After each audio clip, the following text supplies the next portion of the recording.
It will be fine, right? Arthur asked himself as he watched Roland being escorted out of the chamber. He knew that his friend disliked being seen without his helmet, and now, after this gathering, several nobles had learned his true face. Roland's past was something he preferred to keep hidden, but now it might have been revealed. The palace his father ruled over was known for keeping secrets, and Roland's involvement had been played down.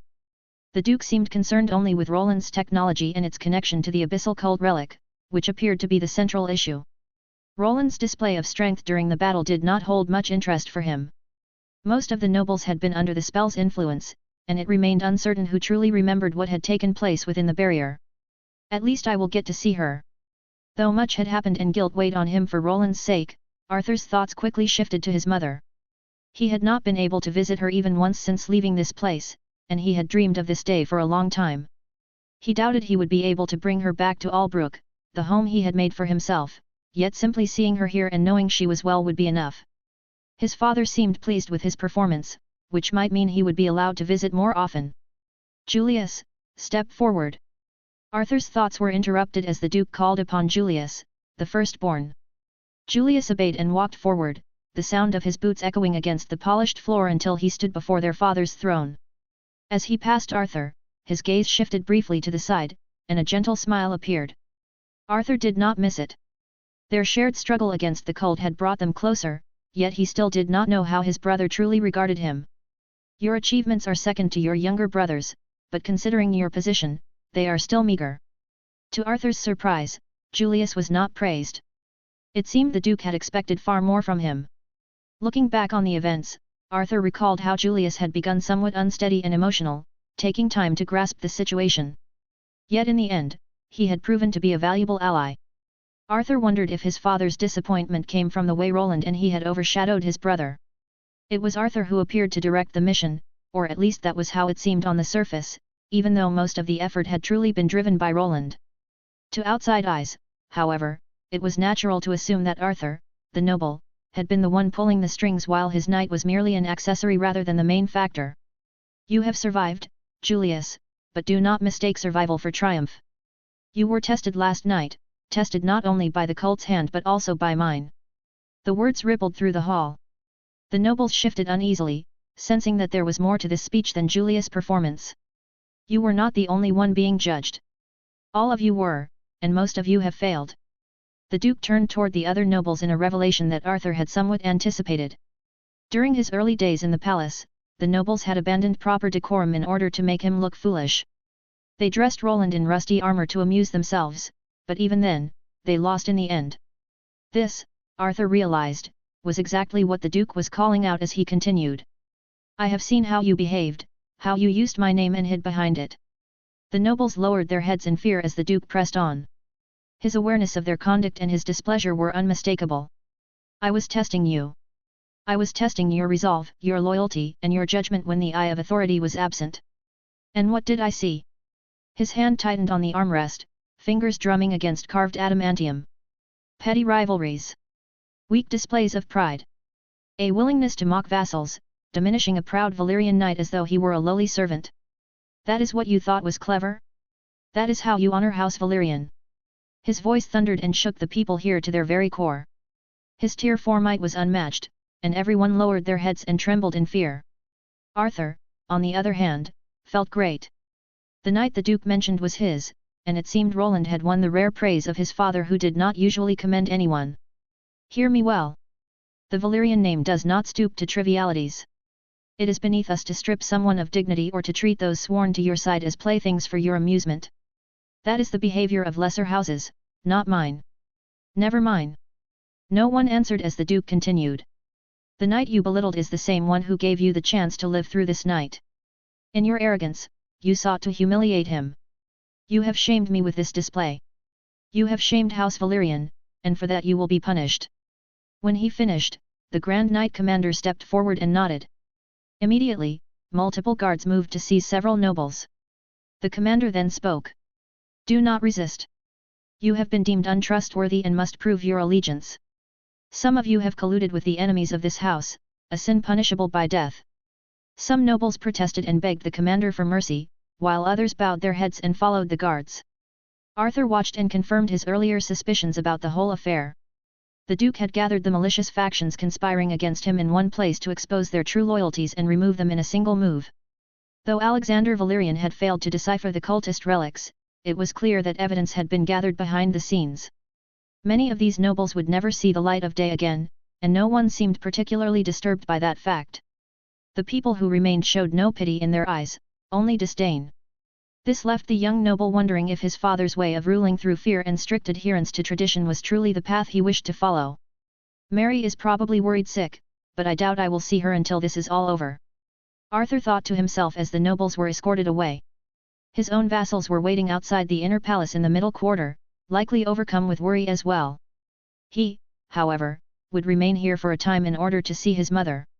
His only hope now was that Roland, the one who had made this outcome possible, would not be held back for too long. Arthur feared that if his father realized how valuable Roland truly was, he would refuse to let the runic craftsman leave so easily.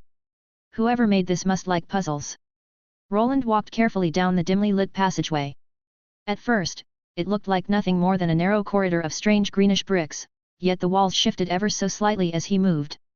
He could sense that a mechanism was at work, altering the space around them and creating a path that had not existed before. It is some kind of space distortion. We are going much deeper than it seems. Although he appeared to be walking forward, in truth, they were steadily descending. He was not alone. His escort consisted of 2 mages leading the way and 2 knights following behind, all of them tier 3.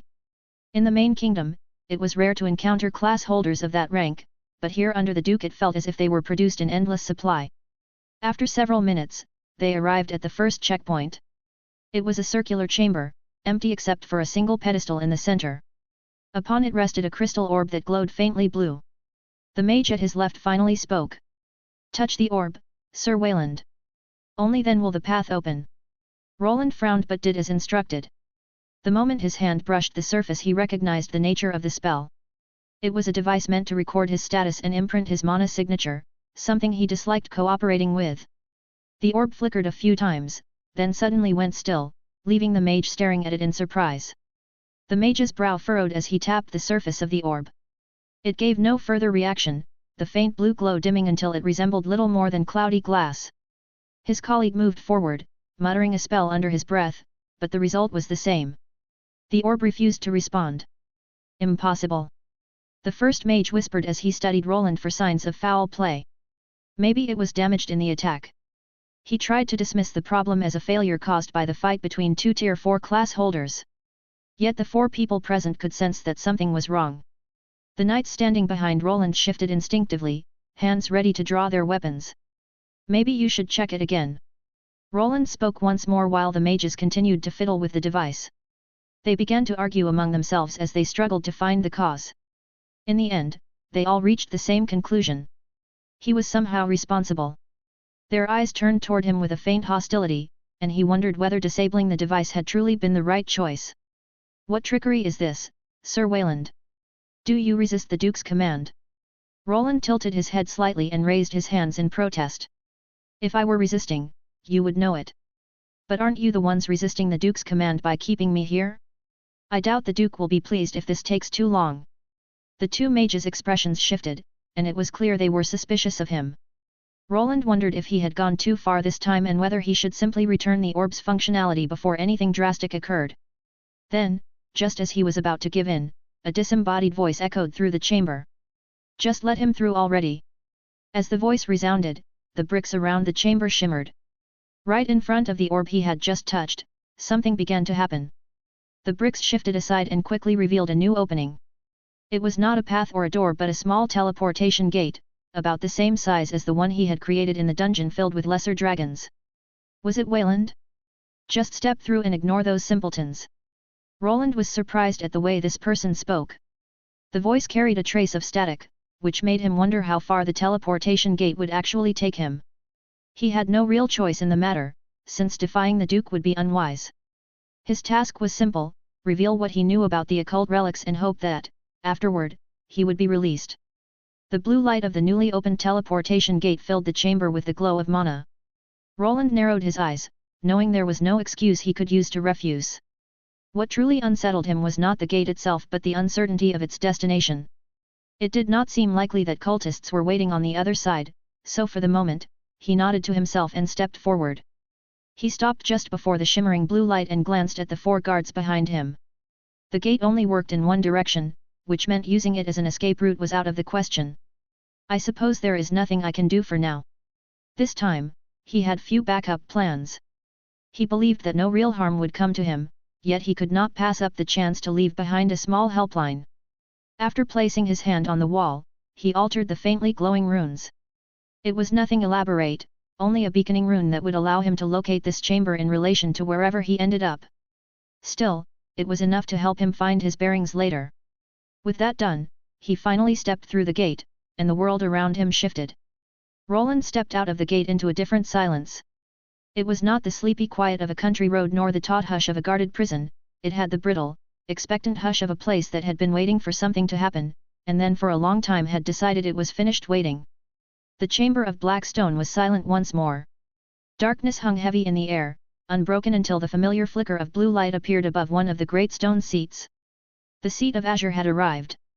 One by one, flames kindled into being and circled the round table. Red, blue, and green appeared in turn until at last the pitch-dark fire of obsidian crowned the largest seat, swallowing the light like a living shadow. Again, not all are present. Azure's voice resonated softly. This time it was not tardiness that left the table incomplete but other reasons. 2 seats now stood empty, and the flickering flames of those who remained showed unease. The crimson flame spoke first. First, it was the seat of yellow, and now violet. Did someone betray us? The violet flame seat remained dark. Cracks split the stone, a sign of her demise. The seat of obsidian pulsed once, its black fire swelling outward like a ripple of ink in water. Its presence smothered the other flames until silence fell again. No. There are no traitors. The flames went silent for a moment, shrinking away in the wake of their leader's displeasure. If the seat of obsidian says so, then it must be the truth. Violet was too ambitious and prideful. They must have walked into a trap set by the Duke, said Azure, his voice striving to steady the dark flames. Indeed, the seat of Violet was too hasty. But what should we do now? Our foothold on the island is gone. Should we abandon it? Now the crimson flame chimed in while the black flame receded. For a moment, Obsidian considered the options and then finally spoke out again. The church's presence there is too strong. We will abandon that ground for now. Order the remaining temples to retreat and gather within the main temple. As you wish. Also, I need an explanation for this. Whoever is responsible must be found and dealt with. Use the oracle if you must. Our plans cannot be hindered further. The obsidian flame burned hotter as it gave out orders to the group. The oracle. The seat of crimson spoke, his tone implying that something was amiss. Is there an issue with the oracle? All the flames turned toward the crimson flame, who appeared to be responsible for this person. It is her age. She is growing old, and asking her to perform more tasks like this could shorten her lifespan even further. I see. That would complicate matters. We need the oracle. What of her replacement, what of the girl? Asked the seat of obsidian while the others remained silent. She is still young, but her abilities are already budding. Once she undergoes the ritual, her power will be fully unlocked and be ours to command, but until then. Crimson continued talking, but before he could finish, the leader cut him off. Our time is limited, so we will accelerate the ritual. The girl must be secured before anyone else claims her. Violet's failure has weakened us already, and if we suffer another setback, our plans for the convergence will be ruined. Azure's flame flickered as he noticed Crimson not speaking up to correct their leader. Accelerating the ritual now could destroy her. We should be cautious. How long must we wait? Obsidian asked as he rethought his position, and this time, Crimson responded. A few years at most. We must prepare the ritual carefully, and she must grow stronger. In her current state, she will not survive it. Once everything is in order, our agents will strike. Fine. We will wait. Obsidian came to a reluctant conclusion. He was not pleased, but they needed the oracle for their future plans. Unless certain strict conditions were met, the ritual could kill the pawn they required to bring forth the everlasting dream. Now return to your realms, keep a low profile, and remember this. When all is done, the Lord will reward us with the everlasting dream. For the everlasting dream. All the gathered flames repeated the words in unison before vanishing one by one. They had failed this time, but this was only a battle. The war still raged on. The coordinates are getting blocked, too much interference. Roland stepped through the one-way gate and emerged in another place. It was not a vast chamber but rather a small room with several entrance gates arranged along white walls. The place seemed like a mixture of modern technology and magic. Runes lit up across the walls and the ceiling, pulsing above a circular platform. No doors. He was currently wearing his armor made from ignium. They had allowed him to keep it after he left the noble gathering. He was unsure whether they trusted him enough to handle his weaponry or if they simply believed he lacked both the strength and the recklessness to turn against them. "You're here? Good. Now, hurry and step on the platform. We do not have all day." The voice he had heard earlier echoed again, clearer this time and free of static. Then, without warning, something began to move. A small compartment opened in the floor and a glass case rose slowly until it stopped at waist height. Inside was an item resting on its surface. "Be sure to put on the bracelet, otherwise, I can't guarantee your safety here." The voice spoke again, and Roland stepped forward to examine the bracelet. At first glance, it did not look impressive. It was clearly designed for function rather than appearance. A single orb sat in the center while the rest of the bracelet was just rough silver. With his knowledge, he quickly recognized it as a runic device and he could tell that it was safe to touch. This is not a power dampener or an explosive. It feels more like a key. It did not take him long to understand its purpose. Modifying it would not be easy since the runes were advanced, bordering on the higher end of Tier 3. Even so, he knew he would not be able to continue without it. For now, he clasped it around his left wrist and stepped onto the platform. As soon as he did, the orb began to flash. He realized that both devices were communicating, and once their connection was established, the platform began to move. "An elevator, carrying me even further down." He made a mental note, though he could not be sure whether he was actually descending or ascending. The room was saturated with magic and the reversal of gravity was entirely possible. Several explanations came to mind. He might be inside the mage tower he had seen upon arriving in Isgard. Another possibility was that he was standing in a hidden underground facility. There was even the chance that he was somewhere completely different. Still, he considered the first option the most likely since the teleportation gate he had entered was not designed for long-distance travel. The platform jolted once and then surrounded itself with a protective shield that resembled glass. Faint lines of azure light traced across the transparent walls as he continued to descend. He placed his hand against the surface and immediately sensed its ability to conduct mana. Tiny runes were hidden within the material, which made him wonder if he could someday adapt the design for his own projects. The descent was slow, giving the impression that the facility extended far below ground. After what felt like several minutes, the platform began to slow. For an instant, the lights dimmed, and the walls around him shifted in color until they glowed white. Sounds drifted in from outside, confirming that he had finally reached his destination. A chime rang out, and an opening formed in front of him. "Eh, our guest has arrived at last." The voice was the same as before, though now it was much closer. He stepped forward and realized that the elevator had been moving inside a tube. Beyond it lay a spacious chamber filled not only with people but also with golems standing on guard. Their design was strangely similar to the ones he had encountered at the banks. "This bracelet must be the key.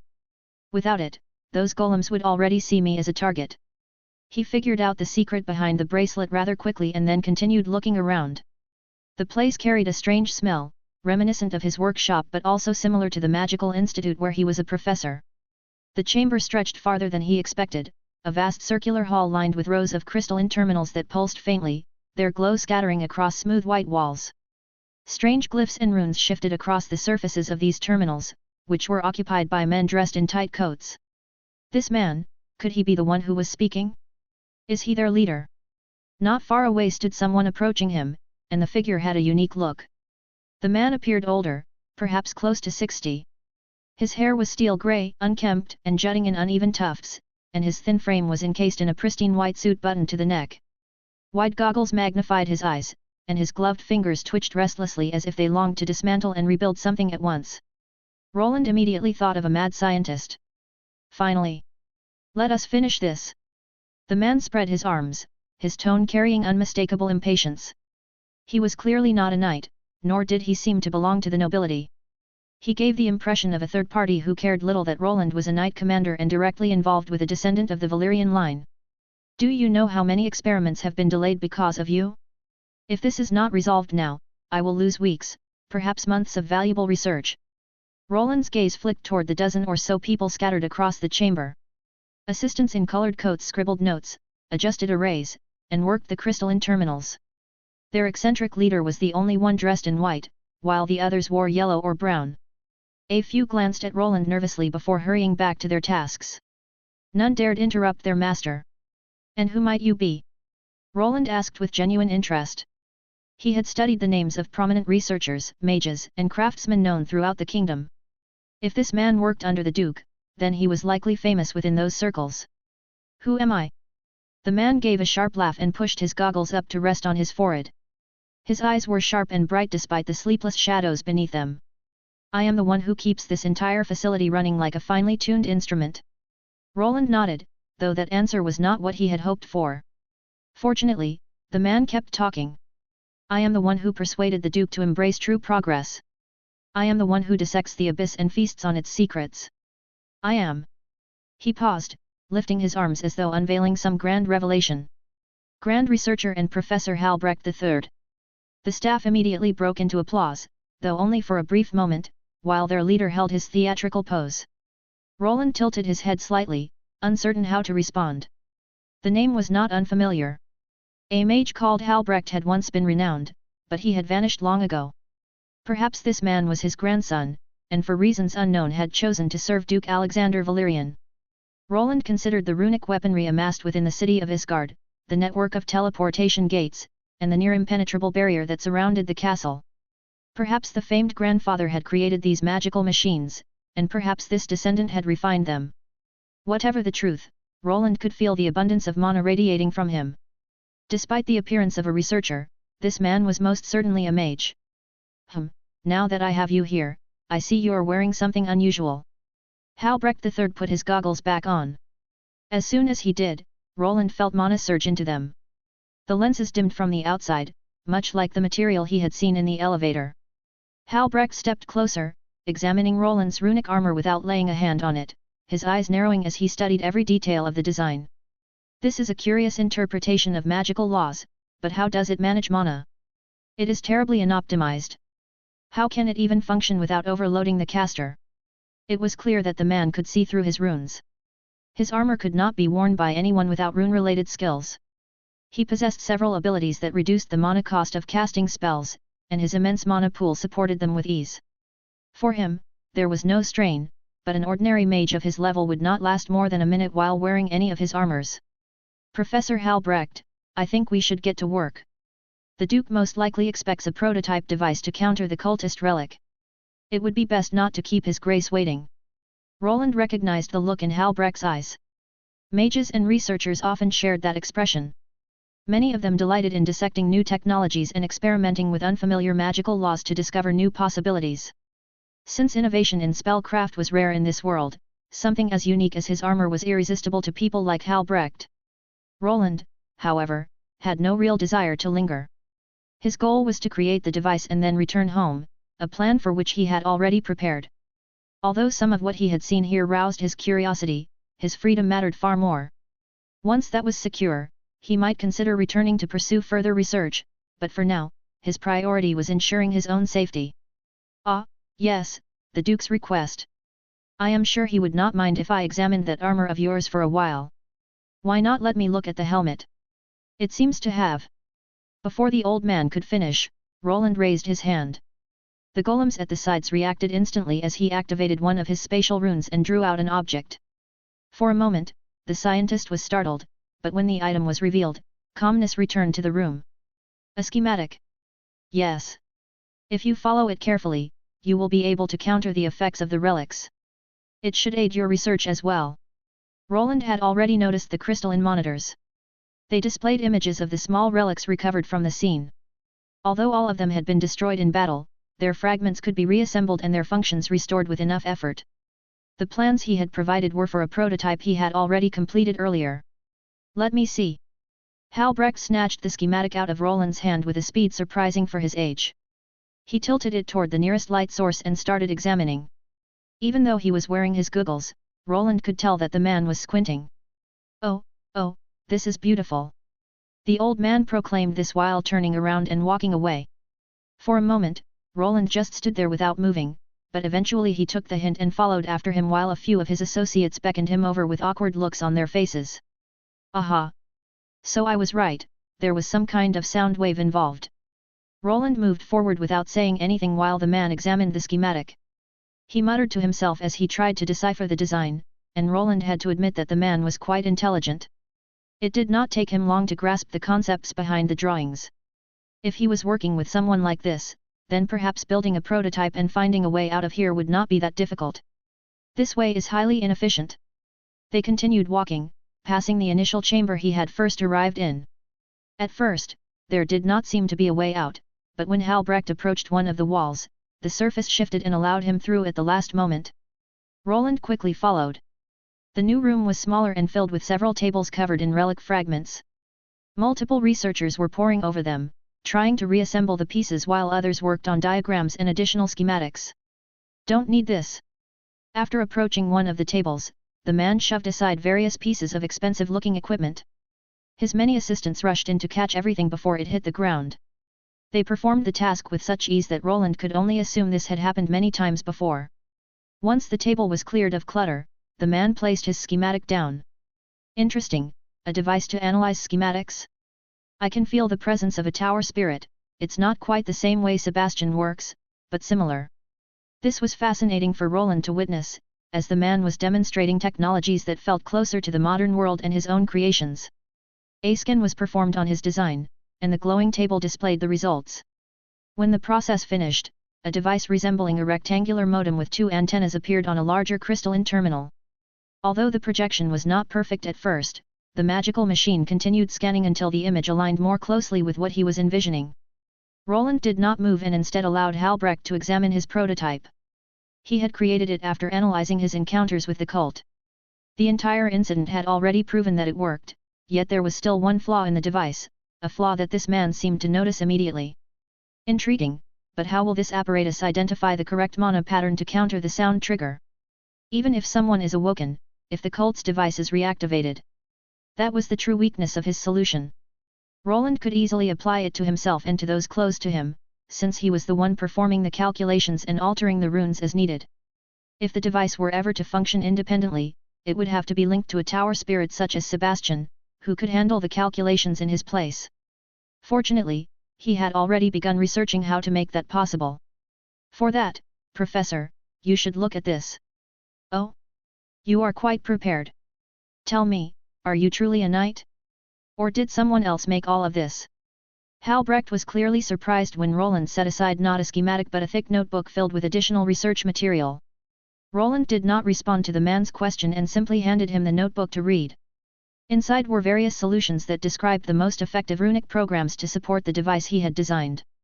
This is not a standard research script. The professor muttered, his voice taking on an almost reverent tone. The rune layering, no, the layering of concepts. It is unlike anything I have ever seen. Did you truly devise this notation yourself? For a moment, Roland considered whether he should lie about his research. For most of his life, he had tried to keep his skills hidden from others. He knew that powerful figures existed in this world who would force promising talents into contracts that resembled slavery. However, sometimes it was best to just say the truth, as these people here could probably very easily confirm his lie, and the last thing he needed was someone going to his house to bother his wife or ask the institute leader if she had anything to do with it. Yes, I've made this. If you have a smithy and some competent craftsmen, I can guide them through the process. Fascinating. Halbrecht's goggled eyes shone like twin beacons as he flipped through the notebook with reverence, muttering half-formed words in between pages. His assistants leaned over his shoulders, eager but hesitant to intrude. Do you fools see this? Halbrecht snapped suddenly, smacking one page with his gloved hand. The rune sequencing isn't linear. It's recursive. Not just efficient, but also adaptive. Eventually, the researchers gathered around him. All of them were eager to see the new device and read through the notes of someone they now regarded as an equal. Roland, however, only stood there, urging the leader to begin the actual work. He had no need to study his own research and only wished to be finished with the whole ordeal. Once the prototype was assembled, he wanted nothing more than to leave, though he could not forget that the man responsible for his freedom was this peculiar scientist. Haha, my friend, your name was Wayland, correct? Yes. You must tell me how you reached this conclusion. Wouldn't a different rune serve better in this place? I hope Arthur is doing better than me. He sighed inwardly before beginning his explanation. It seemed wiser to answer their questions quickly, since none of them appeared ready to move the project forward. Once he started speaking, the other researchers abandoned whatever they had been doing in order to listen. The sight reminded him of the institute students during his lectures, and it also made him wonder how severely the Archmagus would punish him for taking so long to return to his duties.